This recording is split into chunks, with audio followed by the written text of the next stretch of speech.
Eh bien, on a peut-être la mémoire courte. Alain Juppé, on est en 1990, vous êtes aux commandes du RPR avec Jacques Chirac et sont organisés avec l'UDF des États généraux de l'immigration. Regardez, c'est un extrait du 20h de l'époque.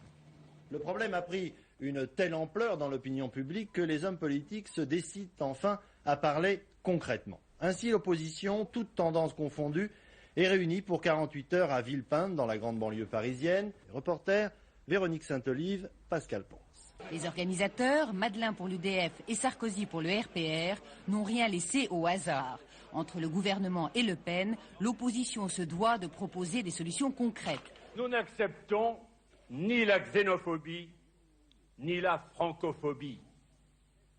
La France n'est pas un pays d'immigration et nous devons nous donner les moyens réglementaires et administratifs de gérer un quota zéro d'immigration. Au CNI, au RPR, au Parti républicain, tous sont d'accord.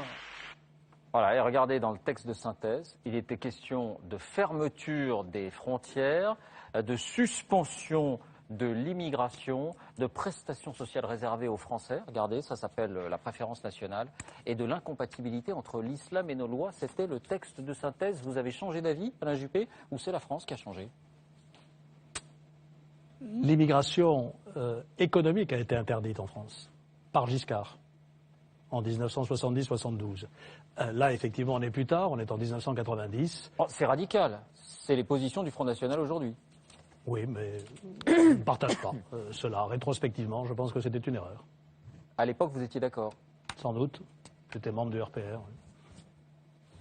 Bien. Bravo, vous avez marqué un point. Super.